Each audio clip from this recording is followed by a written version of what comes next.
All right, y'all boys, we got another one. Let me turn this fan off. All right, today we got the FBI's 10 most wanted explained. Ah, Lord Jesus. You know what? I'm not even gonna do no talking. We just gonna get straight into it though. 75 years, the FBI's top 10 most wanted list has helped bring down some of the nation's most dangerous criminals. As for what makes the list special, it only features criminals that the FBI deems to be especially serious threats to society. And to get on it, you basically have to do something extremely messed up or have a very lengthy record of major crimes. The story behind the list goes that back in 1949, a reporter asked the FBI to list out the 10 toughest guys that they were trying to catch so they could ask the public for help. After obtaining the list, the reporter published the criminals' pictures on the front page of the Washington Daily News, and the rest is history. Since then, the FBI has been able to catch almost 500 wanted fugitives thanks to public tips. These are the current criminals on the list. Bhadresh Kumar Chetanbhai Patel. On April 12, 2015, a CCTV camera captured two Dunkin' Donuts employees, one male and one female, walking towards the shop's back room at around 9:30 p.m. before disappearing from view. A few seconds later, the man comes back into the camera's view, and it seems as if nothing out of the ordinary took place in the minute that went down between the two clips. A few minutes later, customers alerted the police when they didn't see any employees in the shop, and that's when the cops discovered something horrifying. Lying on the floor of the shop's back room was an Indian woman named Palak, lifeless, who had been pummeled to death by the man in the footage. As it was later revealed, the man who took Palak's life was her husband, Bhadresh Kumar. As the authorities later learned, the couple had been through a series of major arguments in the months leading up to that day. According to court documents, the two of their visas were about to expire in a few weeks.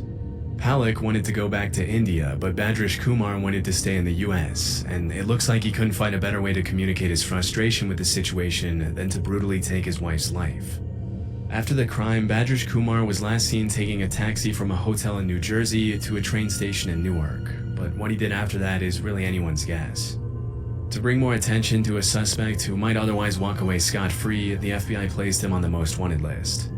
As of today, there's a $250,000 reward to bring the suspect into custody, but almost 10 years after the crime, it looks like that won't happen anytime soon. Alejandro Rosales Castillo. Damn, that's sad. I'm not gonna lie. To do that to your own wife though, like you a different breed. Did you even love her, my boy? Cause like if you really love her, bro, I just don't understand. If you really love somebody, I don't understand how you can put your hands on them at all in general. Flat out, like I just don't see like how you can love somebody so much and then you put your hands on them. Like the youngest suspect on the most wanted list, 26-year-old Alejandro Rosales Castillo, has been on the FBI's radar for more than 8 years. In 2016, he shot his female co-worker Sandy Lee in a wooded area in Cabarrus County, North Carolina. A few days later, the female victim's car was located at a bus station in Phoenix, Arizona. As the authorities later found out, there were multiple people involved in the case, with the main ones being the victim, a woman named Amia Feaster, and Alejandro himself, all of whom worked together at a restaurant in Charlotte. During the investigation, the cops learned that Sandy Lee and Alejandro had briefly dated, and after their breakup, Castillo started dating his other co-worker, Amia Feaster. According to court documents, Sandy Lee had apparently lent some money to Alejandro, and on August 9th of that year, he texted her to meet up with him at a Quick Trip located on Eastway Drive in Charlotte, claiming that he was going to pay her back. Disturbingly, that's when Castillo decided to rob her at gunpoint, take her life, and flee to Mexico. damn, In an eerie clip of CCTV footage that what be wrong with people, yo? Like what was the point, bro? What, bro? There's no way. It's just like I don't see no point in that. You gonna rob the girl that you used to date. On top of that, y'all work together. How that work?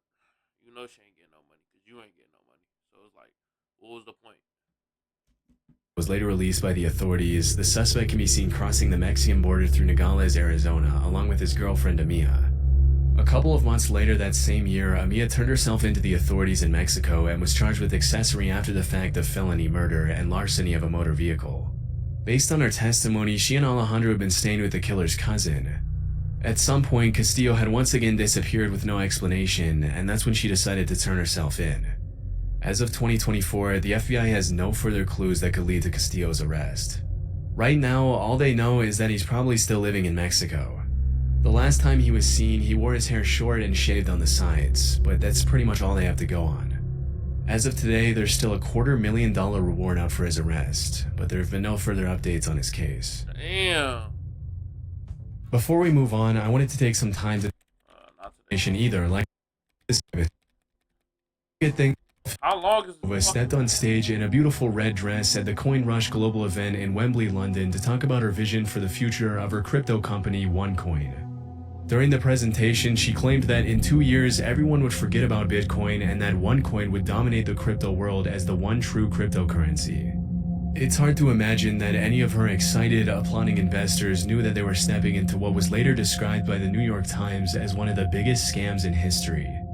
For several years, Ruja, or the crypto queen as she's known nowadays, promised her buyers a 5-fold and even 10-fold return on their investment in OneCoin. Normally, these kinds of claims are an immediate red flag, but because the entire world was scrambling to get on the crypto action, a ton of investors jumped at the opportunity without thinking twice, resulting in a massive OneCoin buying frenzy. Between 2014 and 2016, OneCoin raked in more than $4 billion from unsuspecting investors, with more than $50 million coming from investors in the US. As the investors learned when they bought into OneCoin, the company was pretty much a pyramid scheme in which they were rewarded for recruiting their friends to buy it as well. And for a while, the shady multi-level marketing model seemed to be working for Ruja. However, in 2016, a lot of her investors started complaining that they were really struggling to sell their OneCoins and that they didn't see how they'd ever recoup their investments. Word started to spread online that OneCoin was a scam, which drew the attention of the media as well as federal investigators. Unfortunately, it was a little too late by then. Less than a year and a half after her presentation in Wembley, Ruja got on a plane from Bulgaria to Greece and was never seen again. You telling me? Wait.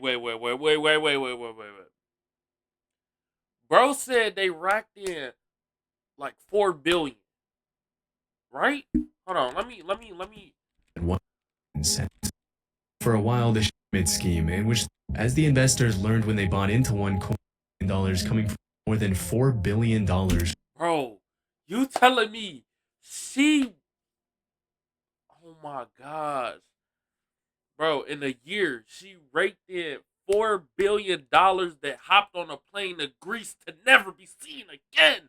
Oh my lord, that is the lick of hell. Like, who falls for that? Like, I mean, bro, like, wow, that's crazy. It took her a year to scam all y'all niggas for 4 billion. She just got the easiest bag in her life, yo. Drew the attention laid by that Bulgaria to Greece and was never seen again. That's actually disturbingly, crazy. During the investigations, a bunch of really messed up emails written by Ruja were leaked by federal investigators, in which the crypto queen made it more than clear that she knew she was scamming people out of their hard-earned money from the very start. In some of her emails, she admitted that the company wasn't actually mining any coins, that her coin was trash, and that her investors were idiots for trusting her. In one of her emails, she proposed an exit strategy to her partner Carl Greenwood, which consisted of taking the money, running away, and blaming somebody else for the whole thing. During the investigation, Carl ended up pleading guilty to wire fraud and conspiracy to launder money, for which he was sentenced to 20 years in prison. Damn! As it was later revealed, if bro got 20 years, oh god, she in there for life. Bro, she in there for life. 40 plus years. She already looked above the age of 40. So she's in there for life until she dies. Bro, that is fucking crazy. Bro got 20 years for that and he snitched. And he still got 20 years? That's outrageous, yo. the FBI had been on to Ruja long before she fled from Bulgaria, even recruiting her American boyfriend to look into her company's practices for them. After learning about her extremely sketchy business practices and her grand scheme to steal billions of dollars from investors all around the world, she was charged with wire fraud, money laundering, and securities fraud. This promptly landed her a spot on the FBI's most wanted list, becoming only the 11th woman to earn that distinction. Looking into her past to find clues as to what could have influenced Ruja to do something so nefarious, federal investigators found some pretty interesting stuff.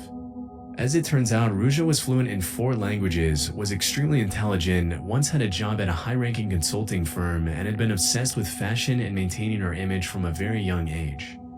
It was only with the benefit of hindsight that prosecutors were able to clearly see how she used all these qualities to carry out her malicious plans. Unfortunately, it doesn't look like the FBI will find her anytime soon. That's crazy. It's been rumored that after fleeing the country, the crypto queen may have drastically altered her appearance with plastic surgery and is believed to travel with armed guards at all times. Disturbingly, there have also been several allegations that she was murdered by an accomplice, but this hasn't been proven. If she is still alive, the FBI suspects Ruja is traveling on a German passport to the United Arab Emirates, Bulgaria, Germany, Russia, Greece, and multiple countries in Eastern Europe. Considering how elusive she's been since her disappearance almost 8 years ago, it's unlikely the FBI will ever find out what became of Ruja Ignatova after pulling off one of the largest financial scams in history. That's crazy. She hit a lick for $4 billion in 1 year. That's outrageous to me. That's like beyond me. That's wow. That's kind of impressive. That's kind of impressive. Arnaldo Jimenez. On May 12, 2012, Arnaldo Jimenez and his wife Estrella went out to sell. I just know he caught a body. I just know he caught a body, yo. It's like you could tell. I don't know. It's just something about him. He caught a body. He caught a couple of them. Celebrate their wedding in a black 2006 four-door Maserati. Less than 24 hours after the couple had said their vows, Arnaldo knifed his wife to death in the car, dragged her into the bathroom tub of her apartment in Burbank, Illinois, and What did I tell y'all, bro? It's like you could tell, bro. You could tell something was off with him, bro. He looked too jolly. It be all the ones that be super jolly, bro. And they be weird and deep and crazy deep down inside. Heck nah, bro. That's on a wedding night though. Like after y'all just said y'all vows, after you promised to protect her, you gonna kill her? disappeared without. Love ain't real, bro. Watch who you marry, man. Watch who you sleep with, and watch who you surround yourself with, bro. It's an evil world we live in, man. This is gonna get even more evil. I'm telling you, man, it don't get no better. Without a trace.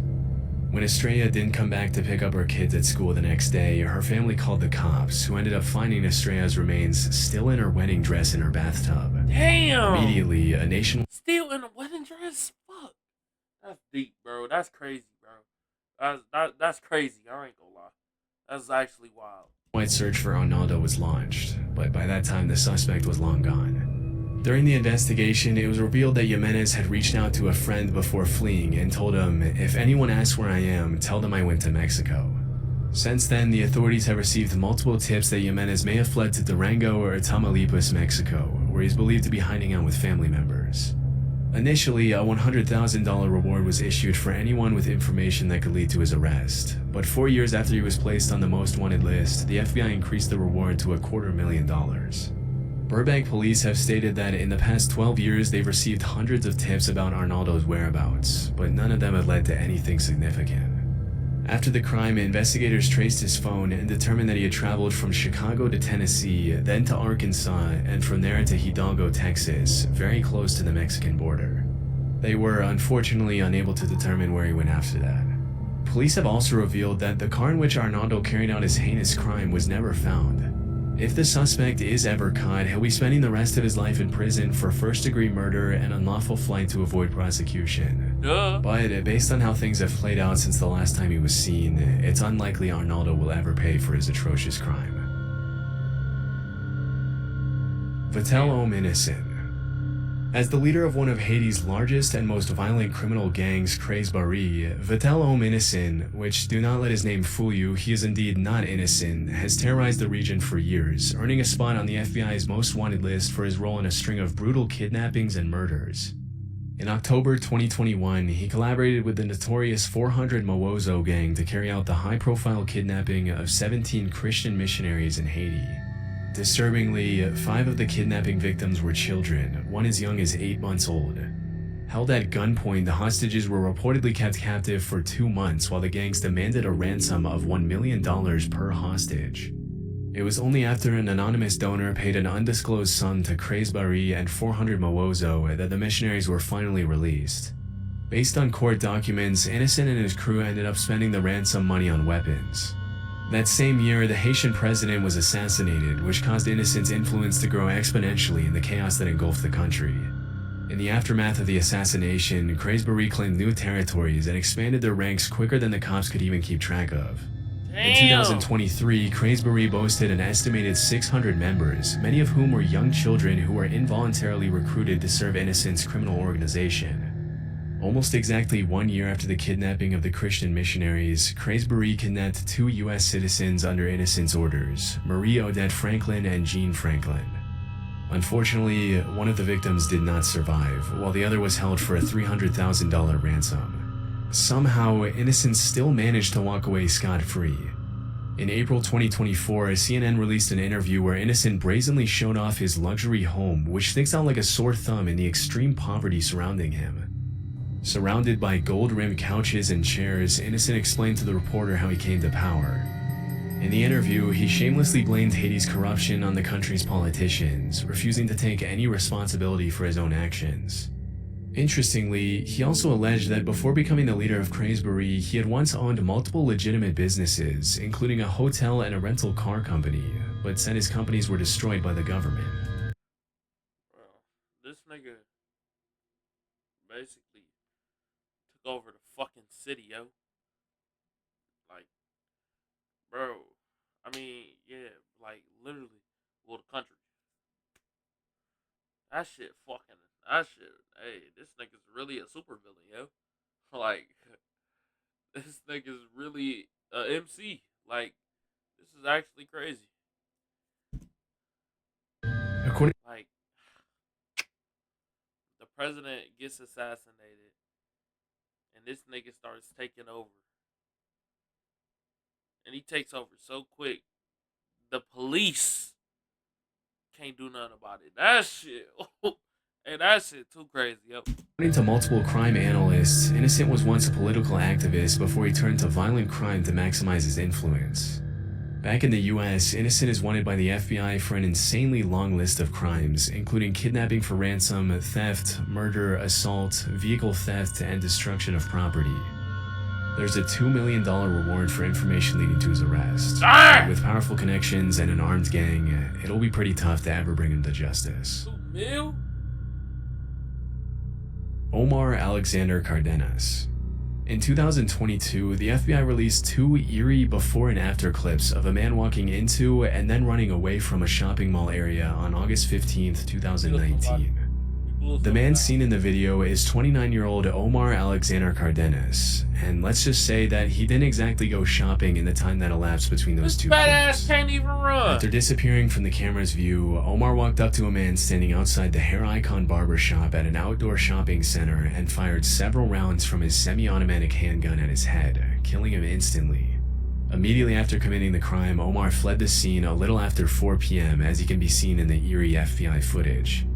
A suspected member of the This fat nigga ran. He didn't even run, bro. Bro started jogging and instantly started walking. This shit is outrageous. You was too fat to be out here killing niggas, yo. You was too fat to be out here doing any crimes because your fat ass can't get away. You can't run. You can't go as fast in the car because you're fat as fuck. It's just like, bro, and then it's just like, come on now, you's a wide target. Let the cops be there. They firing your little fat ass up. You feel me? Like, that's so crazy, yo. Somebody could have chased his little fat ass down and tripped him or something. Like, bro, like, he should not be hard to catch, yo, unless he done flee the country, which is different. I can understand that, but like, bro, it's like, bro, how many people look like him? You feel me? How many people are built like him? You feel me? I don't think it's a lot. Well, it might be. We is kind of fat over here, but that's just outrageous, bro. And you gonna kill an innocent man too? Like, rest in peace to the man who died, but like, bro, so they need to catch this nigga, yo. Street gang in Los Angeles, and often going by the nickname Dollar, Omar is suspected to have fled to Mexico to seek refuge among his relatives. In September 2021, a federal arrest warrant was issued for the suspect after he was charged with murder and unlawful flight to avoid prosecution, thanks to which he was pinned on the most wanted billboard. Even though he committed a brutal crime pretty much in broad daylight and didn't exactly shy away from the cameras after doing it, the cops seem to know surprisingly little about Omar. The only things they really know about him approximately 5'6" to 5'7". Bro's built like Rod Wave. You feel me? Bro, that shit is crazy. And that nigga's over 300 pounds. Let's keep it a buck. There's no way he's 240. Because, like, if y'all see me, y'all go to my Instagram, you feel me? I got pictures posted and stuff. I'm a big 240 myself. You feel me? And I don't look nothing like that dude. Even though I do got a lot of muscle. But, like, still, like, bro, Brody got to be, like,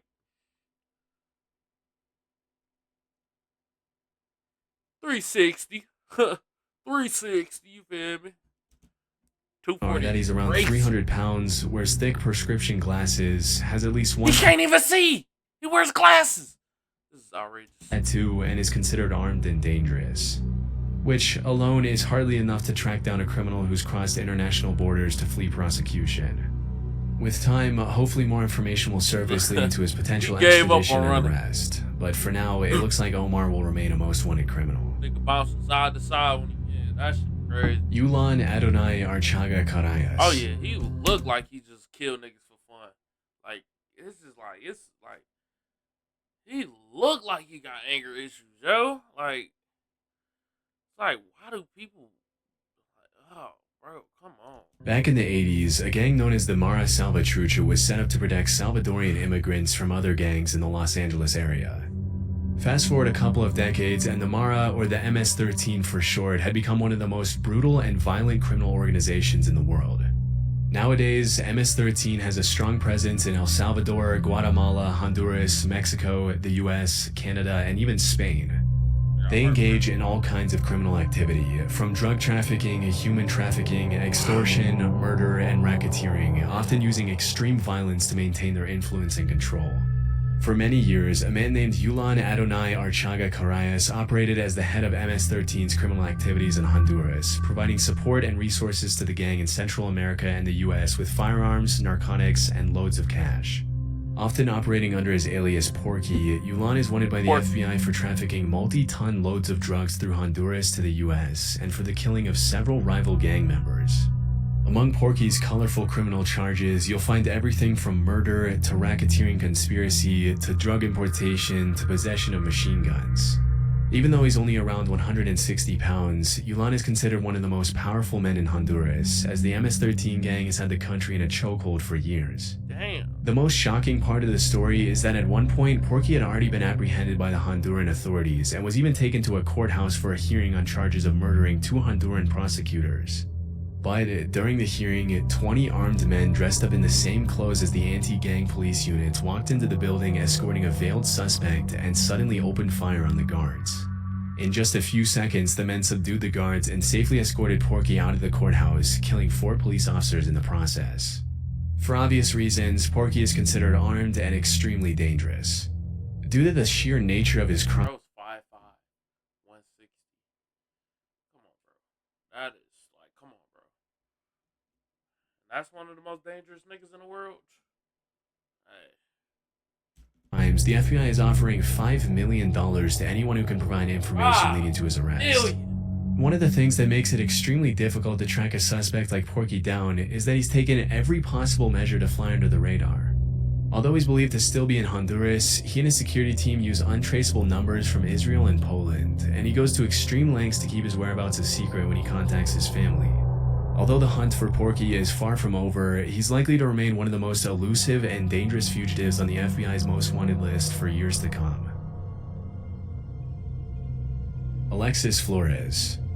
One seemingly peaceful afternoon in July 2000, 5-year-old Ariana De Jesus was playing on the street in Philadelphia with her sister and friends when her mom went out for a quick trip to the store. When her mom came back, she started living every parent's worst nightmare. Ariana had been taken by a suspicious man. Immediately, her mother reported her missing, triggering a citywide search for the 5-year-old girl.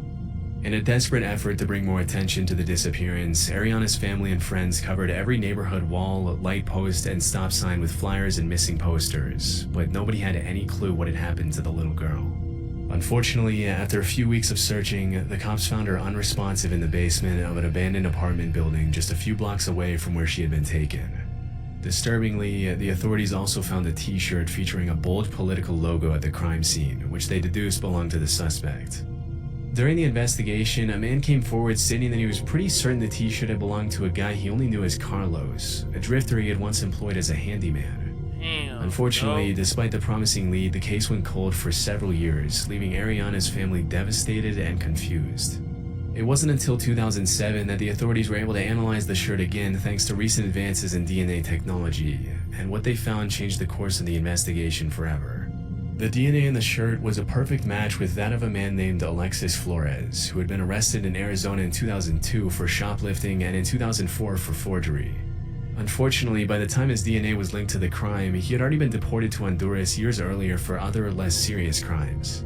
As the police would later find, finding Alexis Flores was going to be a lot more difficult than they initially thought. Throughout his colorful criminal career, Alexis had provided multiple fraudulent dates of birth and names. Despite his inclusion in the most wanted list, the only things the FBI really knows about him are that Alexis is around 5'4", 130 pounds, and has visible scars on his forehead and right cheek. Due to his crimes, he's obviously also considered a Why is everybody just like so small? Short tempered, short person, short man. armed and extremely dangerous. With a $250,000 reward on his head for the crimes of kidnapping and murder, you would think that someone would have come forward with information on this guy, but 24 years after the crime, Alexis has remained unfound. Wilver Villegas Palomino.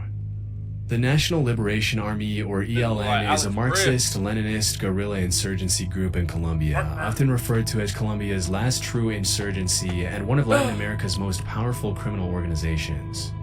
In the past few years, the ELN has expanded aggressively into Venezuela, thanks to which the National Liberation Army now has over 6,000 active members. Interestingly, for the first few decades after its foundation, the group mostly focused their efforts on kidnapping, extortion, and attacking oil infrastructure. But over time, the ELN stopped shying away from drug trafficking and became deeply involved in the international drug trade, earning them the attention of the FBI. In 2023, Wilver Villegas Palomino became the 530th addition to the FBI's most wanted list on multiple serious charges ranging from narco-terrorism to murder to drug trafficking.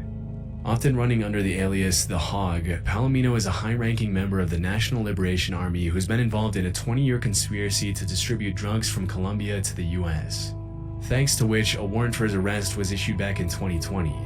Wilver has also been accused of murdering multiple human rights advocates in Venezuela and the Catatumbo region in Colombia between 2017 and 2019. Due to his high rank and his responsibility in flooding the streets of Houston and other major US cities with drugs, the United States Department of State's Narcotics Rewards Program is offering a reward of up to $5 million for information leading to Palomino's arrest.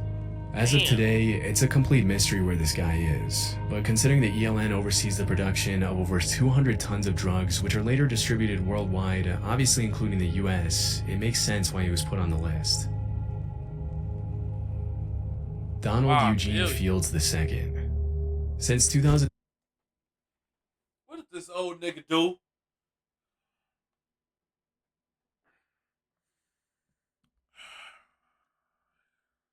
Racist, killed the black man. In 2022, Donald Eugene Fields has been wanted by the FBI for the alleged trafficking of at least one child in Missouri between 2013 and 2017. According to what the kids do, bro? Leave the kids alone, bro. Fuck. Like, why can't people just leave the kids alone? Leave them fucking kids alone, man. Fuck. Like, the authorities, Fields took a 14-year-old girl and offered her to his friend Ted Sartori Jr. in exchange for cash, cars, motorcycles, vacations, and Christmas presents. Last known to live in Franklin County, Missouri, Fields has apparently been moving around the country since 2022, working sporadic jobs as a tree trimmer and independently selling used cars in an effort to fly under the radar. Based on court documents, it's believed that Donald probably took more than one victim, and that he might be hiding out with his girlfriend Jennifer Isgriggs, who is also wanted on a felony warrant for failure to provide child. That's his girl? Like, is she dumb? Or does she just like old niggas? Like, bro, like, she look creepy. I ain't gonna fake it. I'm not finna keep looking at her picture because she starting to creep me out. Child support. Since 2022, the cops have received multiple tips indicating that Fields spent some time in the Tampa area, and as soon as they heard that, they started running Facebook ads with his face on a most wanted poster to ask for the public's assistance in locating him. Unfortunately, it's likely that by then Fields had already fled to Stover, Missouri. The FBI has also placed large billboards with Fields' face in cities where he's known to travel, but so far it seems like he's managed to stay a step ahead of the cops. Earlier in 2024, Sartori, Fields' partner in crime, pleaded guilty to his charges and will face up to 30 years in prison. He'll also likely have to pay $25,000 in restitution to his victim. Based on court documents, he'll be officially sentenced in early November 2024. As per the FBI's description of the suspect, Fields has multiple scars on his body as well as a tribal print tattoo on his right shoulder. With such a big effort being made by the FBI to make this guy's face known, hopefully so someday fucking he'll be ugly, recognized yo. by someone and promptly turned into the authorities. But for now, the Oh, cops have fuck. urged the public to consider him armed and dangerous. That's it. That's everybody. Damn. I'm not gonna lie. This was a great video. This was a great video. Y'all like, y'all see I just like, man. We go through this every video. We go through this every video. Like my video. You see I like their video. Show love. Don't be lame. I tell you this every time. Like, subscribe, follow my gram, and don't be lame. Alright. And tune in for the next video, man.